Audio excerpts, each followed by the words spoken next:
तृतीय पाठ में तृतीय पाठ है स्वराष्ट्र गौरवम।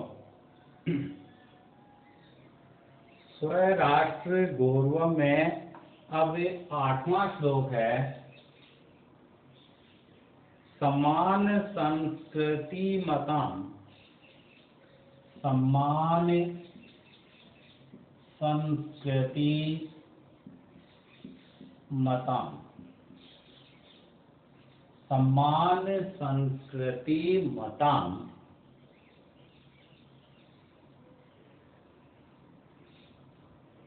यावती पितृपुण्ये भू, यावती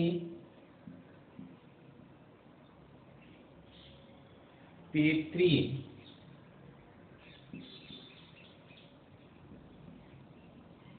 पुण्य भू। 8वें श्लोक की पहली पंक्ति। दूसरी में है तावती,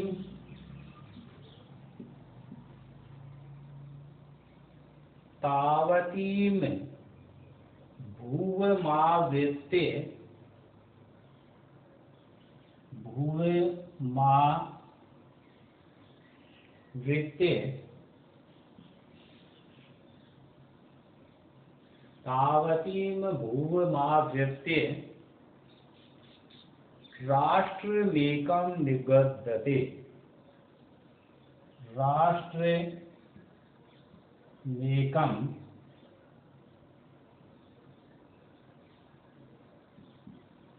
निगद्यते।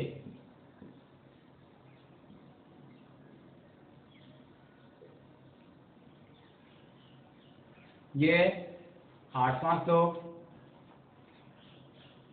इसमें समान संस्कृति मताम अन्वय देखेंगे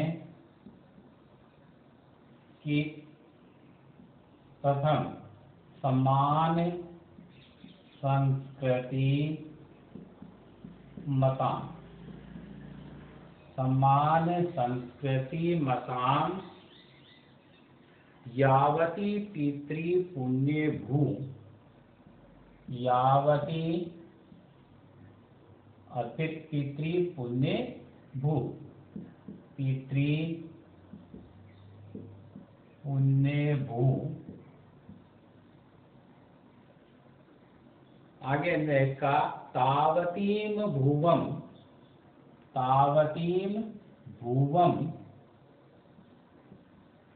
तावती भुवम में अलंत हो गया, आ अलग आ गया, तो ये हो गया आवृत्ते, आवृत्ते।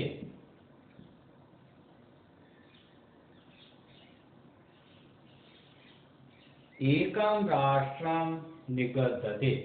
इसमें एकम, एकम क्या ये बच गया राष्ट्रम, आगे निगद्यते, ये इसका अन्वय। अब अन्वय के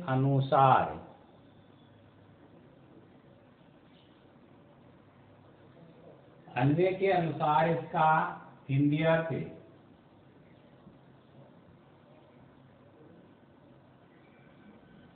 समान संस्कृति मताम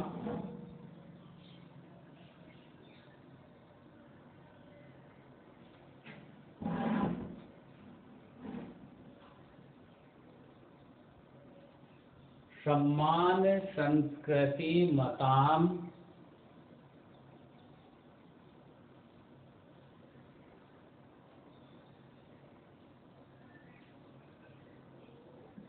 समान संस्कृति मताम पद से हिंदी अर्थ होगा कि समान संस्कृति को मानने वाले। तो एक समान संस्कृति को मानने वाले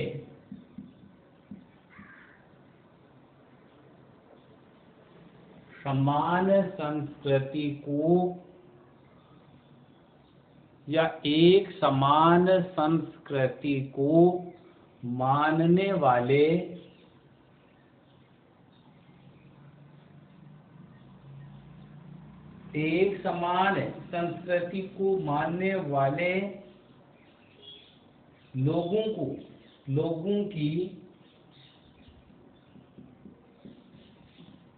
लोगों की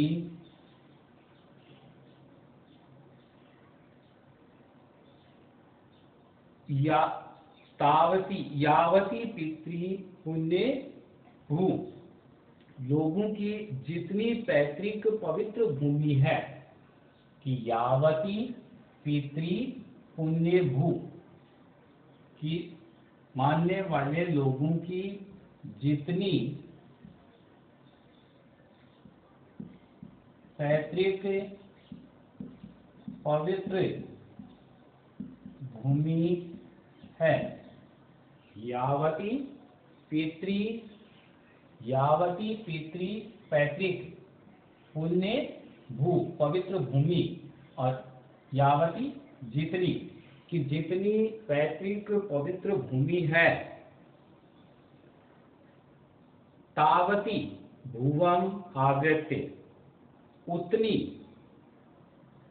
तावती का होगा उतनी, में उतनी भुवम, उतनी पवित्र भूमि को, या उतनी भूमि को आवृत्य, घेर कर, कि उतनी पवित्र या उतनी भूमि को घेर कर एकम राष्ट्रम निगद्यते, कि एक राष्ट्र घेर कर उस भूभाग को एक राष्ट्र कहते हैं। हिंदी अर्थ में देखते हैं कि एक समान संस्कृति को मानने वाले लोगों की जितनी पैतृक पवित्र भूमि है, उतनी भूमि को घेरकर या उस पवित्र भूमि के उस भूभाग को एक राष्ट्र कहते हैं। इसमें कि समान संस्कृति मतान, एक समान संस्कृति मानने वाले लोगों की यावती पैतृक पुण्य भू, की लोगों की जितनी पैतृक पवित्र भूमि है, तावती उतनी या उतने पृथ्वी को घेरकर उस क्षेत्रफल को या उस भूभाग को एक राष्ट्र कहते हैं। राष्ट्रम निगद्यते, कि उसको एक राष्ट्र कहा जाता है। अब इसमें 9वां श्लोक,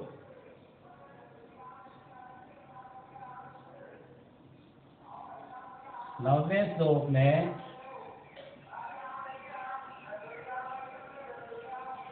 अब इसमें यहाँ पर एक बार विशेष देखते हैं कि 9वें श्लोक में पितृभूत्वम, 9वां श्लोक है पितृभूत्वम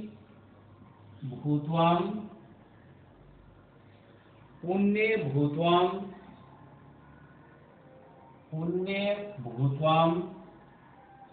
पितृभूत्वम पुण्यभूत्वम द्वयं यस्य न विद्यते,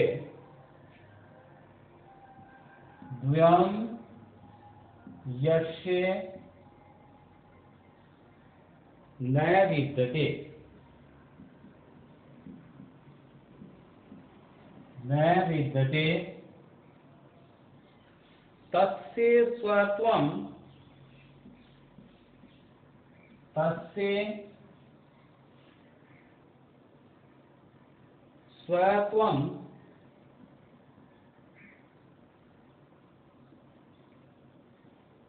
तत्र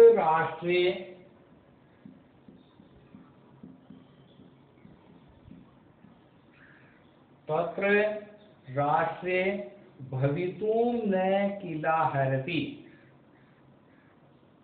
राष्ट्रे भवितुं न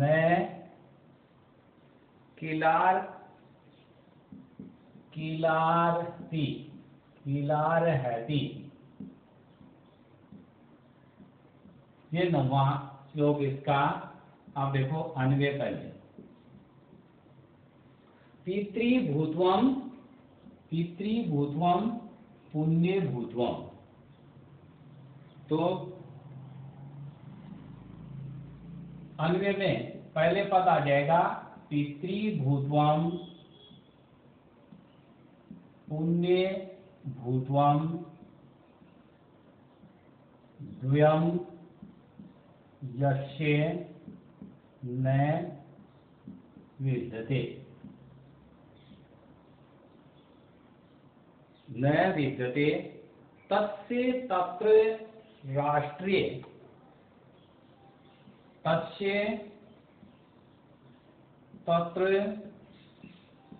राष्ट्रे कि तस्य तत्र राष्ट्रे स्वत्वं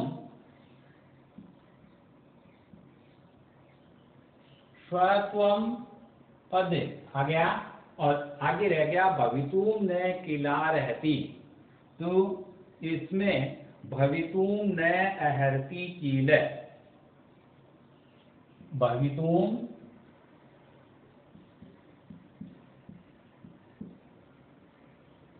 अहरति या न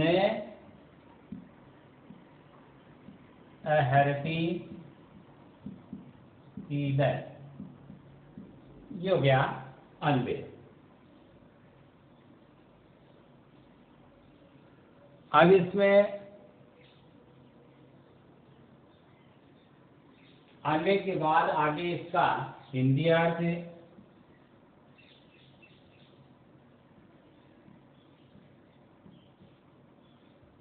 पितृभूत्वं पुण्यभूत्वं। शब्द के अनुसार अर्थ कि जिसका जहां पैतृक भाव और पुण्य भाव द्वयं यस्य न विद्यते। कि जिसका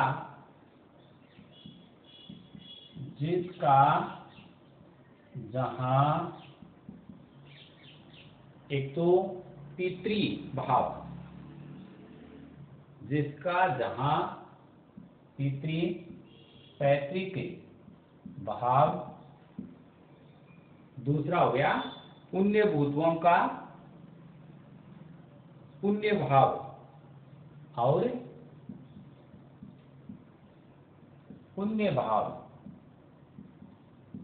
एक तो पैतृक भाव हो गया और दूसरा पुण्य भाव गया। तो जिसका जहां पैतृक भाव और पुण्य भाव दोनों नहीं होते हैं, न विद्यते, दोनों नहीं होते हैं। कि जिसका यस्य कि जिसका जहां पैतृक भाव और पुण्य भाव दोनों नहीं होते हैं, तस्य तत्र राष्ट्रे, तस्य तत्र राष्ट्रे, उसका उस राष्ट्र में, उसका उस राष्ट्र में स्वत्वं भवितुं न अर्हति कील। उसका उस राष्ट्र में स्वत्वम का होता है अपनत्व का भाव भी नहीं हो सकता। कि राष्ट्र में अपनत्व का भाव भी नहीं हो सकता है कि भवितुम न अर्हति किल, अपनत्व का भाव भी नहीं हो सकता है कि जिसका जहां पैतृक भाव और पुण्य भाव दोनों नहीं होते हैं, उसका उस राष्ट्र में अपनत्व का भाव भी नहीं हो सकता है। अर्थात राष्ट्र के प्रति, कहने का भावार्थ है कि अर्थात राष्ट्र के प्रति, देश के प्रति अपनत्व का भाव पैतृक भाव एवं पुण्यत्व से उत्पन्न होता है। राष्ट्र के प्रति अपनत्व का भाव पैतृक भाव और पुण्यत्व से उत्पन्न होता है।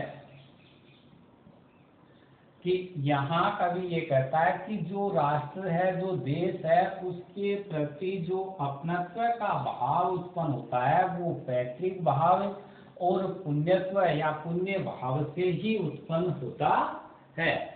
और जिसका जितना पैतृक भाव और पुण्य भाव दोनों नहीं होते हैं, उस राष्ट्र में अपनत्व का भाव भी नहीं हो सकता। ये कहा है कवि ने इस श्लोक में। अब देखो इसमें 10वें श्लोक में कहता है राष्ट्रस्य उत्थान पतने, राष्ट्रस्य उत्थान पतने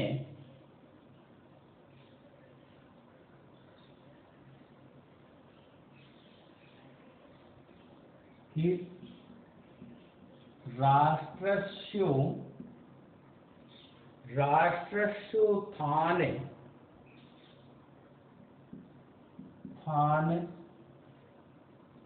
पतने, पहले शब्द में देखते हैं कि राष्ट्र से ओ गुण हो रहा है, तो उत्थान पतने कि उसकी उन्नति और अवनति,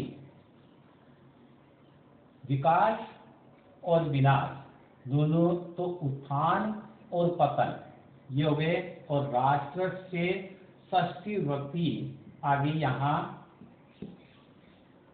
तो देश के विकास और विनाश में, देश के विकास और विनाश में यहाँ दो पद दिए गए, राष्ट्र से उत्थान पतने कि उत्थान और पतन। दूसरा राष्ट्रस्यान वलंबे, तो यहाँ पर है पहले इसमें 10वां श्लोक आगे की वीडियो पढ़ेंगे। पहले आज का गृह कार्य श्लोक 8 व 9 का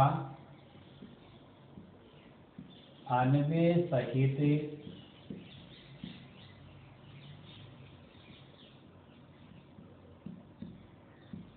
हिंदी अर्थ लिखो। श्लोक 8 व 9 का अन्वय करना है और उसके बाद हिंदी अर्थ जैसे बोर्ड पर बताया गया उसी अनुसार गृह कार्य में दोनों श्लोक करने हैं। धन्यवाद।